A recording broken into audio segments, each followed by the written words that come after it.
everybody? Welcome back to the channel. I'm your host Stefan, and tonight I'm going to be talking about my number one all-time favorite R&B queen and songstress, Miss Anita Denise Baker, on her birthday.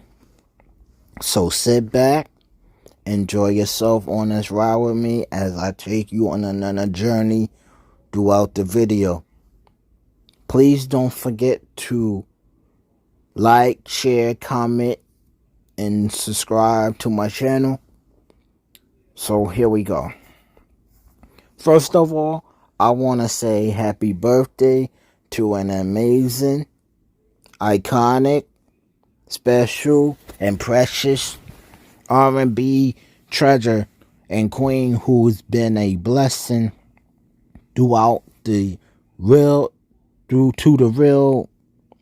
loyal, true, and dedicated day one fans, and her music was life-changing also.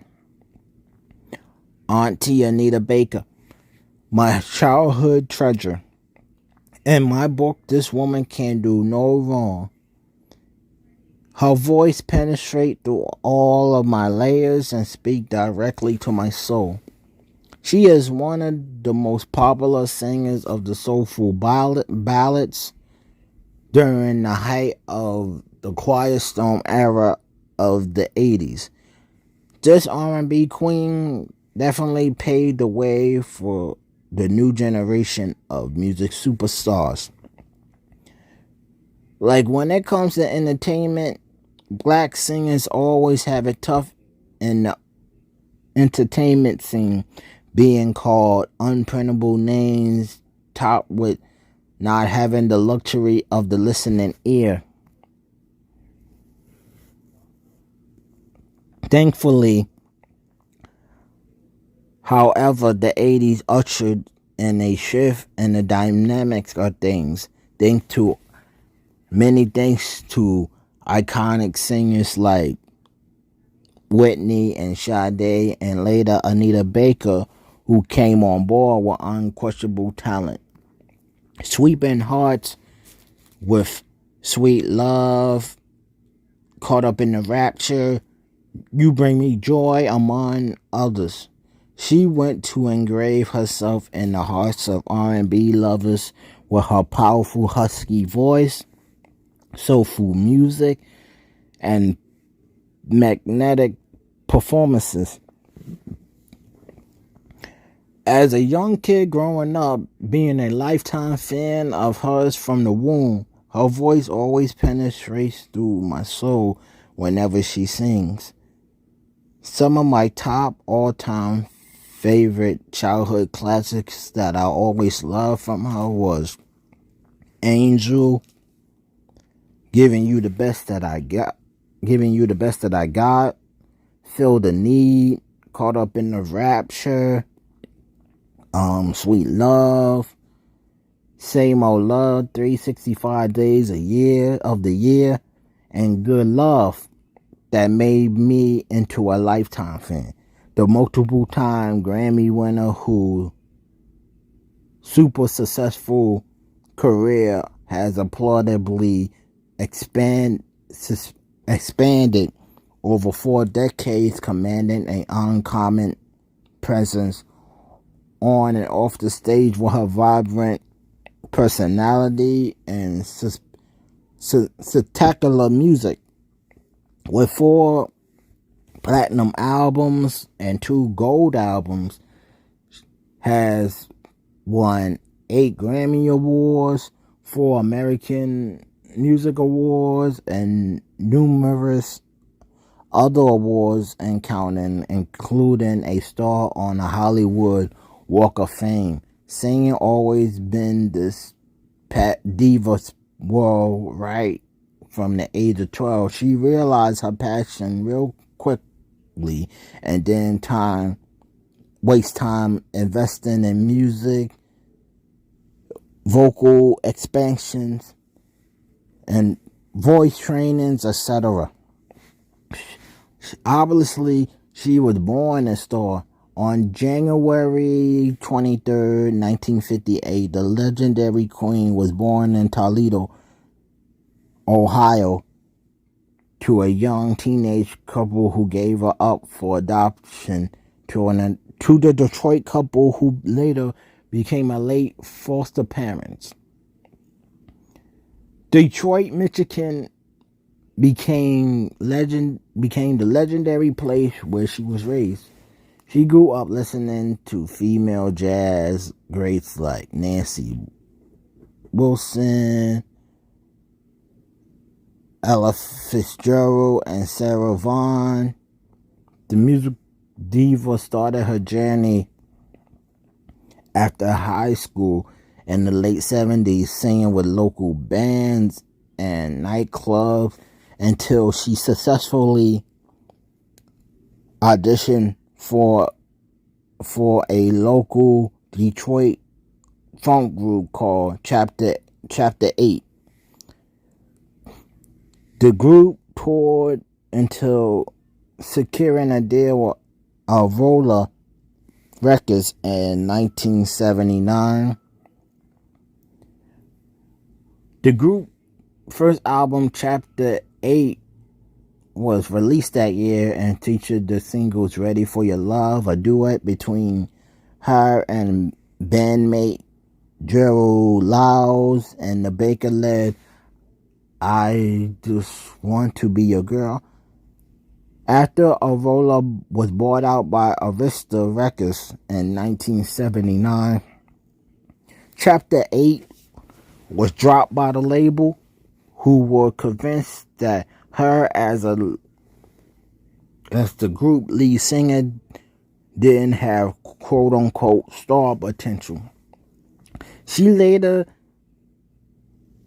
returned to Detroit and became a waitress and a receptionist for a law firm. Otis Smith, a former associate of Aurora, called her up in 1982 and convinced her to start a solo career under his newly formed Beverly Glen label. She eventually signed with the company and releasing her debut solo album, The Songstress, in 1983. The album produced 4 singles: No More Tears, Will You Be Mine, Angel, and You're the Best Thing Yet. Also, I can't forget about my other favorite song from the album, which was Feel the Need. Although it didn't gain enough exposure to become a hit, but it did help her build a strong fan base through word of mouth. Then later she complained that she hasn't received any royalties from the work. In addition, the label delayed work on a follow-up of the Songstress multiple times, causing her to feel frustrated and then leaving and then getting sued by Otis Williams. But she won her case against them. In 1985, she eventually signed with the Warner's Music Group Associate Elektra Records label in 1985 and began working on her next album. Her new contract allowed the singer to have more creative control and produce her own music, something that she wasn't allowed to do at Beverly Glen. She eventually picked her old Chapter 8 bandmate, songwriter, friend, and producer Michael J. Powell to work on her next album. Although label execs wasn't initially happy with her choice, picking Powell over more established artists, producers. On March 20th, 1986, her classic sophomore album Rapture Drop. This amazing album became her breakout album, selling over 8 million records worldwide, promoted with 2 hit singles, Sweet Love and Caught Up in the Rapture. The album received significant airplay on black radio. This amazing album is definitely my #1 all-time favorite Anita Baker classic, which contains some of my top favorite timeless hits like Sweet Love, Caught Up in the Rapture, Same Old Love, 365 Days a Year, You Bring Me Joy, No One in the World, Been So Long, etc., etc. She defined Quiet Storm in the 80s, and her album Rapture is one of the sub-journey's milestones. This classic rose her into stardom, resulting in her winning two Grammys at the 29th Grammy Awards on February 24th, 1987, where she won for Best Female R&B Vocalist and Best R&B Song for Sweet Love. In 1987, she collaborated with the Winers on one of my all-time favorite gospel songs, Ain't No Need to Worry, where she connected another Grammy for Best Soul Gospel Performance by a duo or group, choir, or chorus. On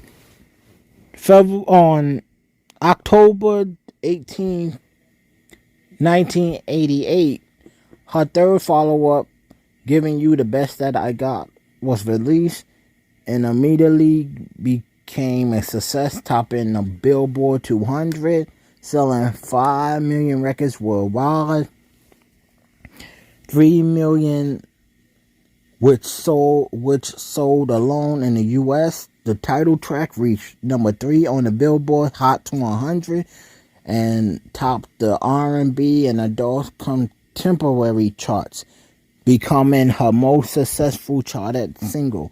The follow-up, Just Because, reached the top 20 on the pop charts, while the third single, Lead Me Into Love, became a top 10 R&B hit. The album resulted in 3 more Grammy Awards for the singer. Best Female Vocalist Performance and Best R&B Song, my second best favorite R&B classic, which contains some of my all-time favorites like Just Because, Giving You the Best That I Got, Lead Me Into Love, and Priceless.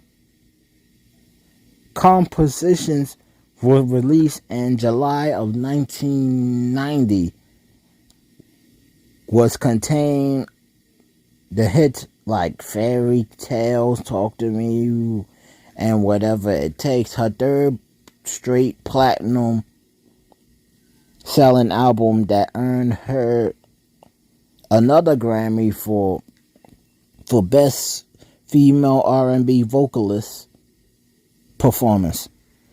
After that, she took a break from the business to settle down with her ex-husband at the time and become a mother to her 2 children. In 1994, she returned with Rhythm of Love, which became her 4th straight platinum selling album, which contained the hits Body and Soul and I Apologize, which she won a Grammy for Best Female R&B Vocal Performance. During that time, different labels and contract disputes causing her to go on a long hiatus until 2004, where she released My Everything on Blue Note Records. A Christmas album followed in 2005. Then her own soulful version of Lately of the same song from Tyrese dropped in 2012. After that, she announced that she was retiring from music and the receiver of the Lifetime Achievement Honors at the 2018 BET Awards, where so many others paid tribute, like Yolanda Adams. Also, she was fighting for her masters to her music, where she won her master back to streaming services. The 8-time Grammy award-winning powerhouse, whose singing prowess, vocal sophistication, and endearing personality commanded the spotlight with ease, is no doubt one of the finest vocalists of all time to ever grace the music stage. Deeply passionate about music, her distinct music a soulful blend of R&B, gospel, jazz, blues, and traditional blues is always a delight to the ears. She has so much soul and passion, and she expresses those characteristics in every word when she sings with her trademark body rocking and gestures. She shows and truly make love through her music. Like, this is real singing right here. She is one of a kind and a precious gem to music. She started so many trends, like the iconic short pixie haircut that had so many people rocking it, like Mary J. Blige, Lisa Bonet, Janet Jackson, Monica, Fantasia, and so many women throughout the year, while being unapologetically about it and giving black women inspiration behind it. Like, this is the time where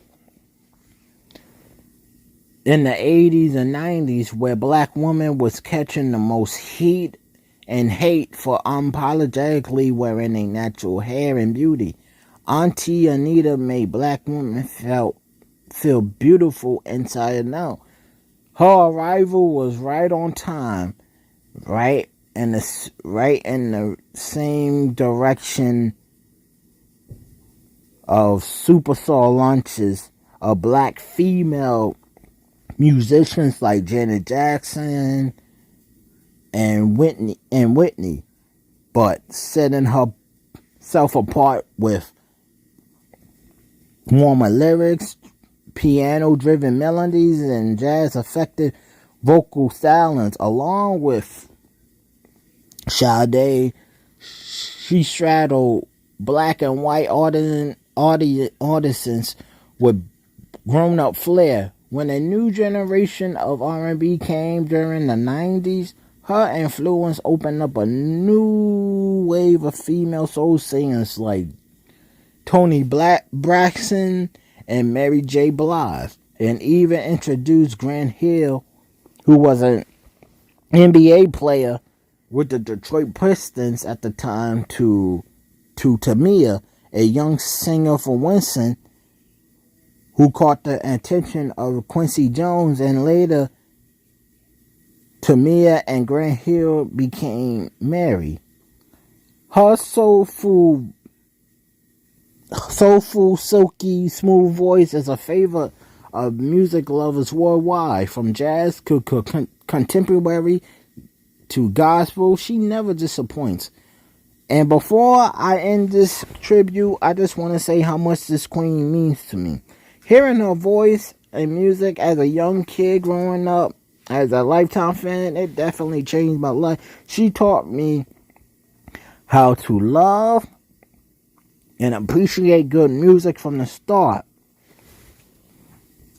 With so many of our favorite childhood artists passing away way too early, please give our legends their love, their respect, their acknowledgement, and flowers while they still alive.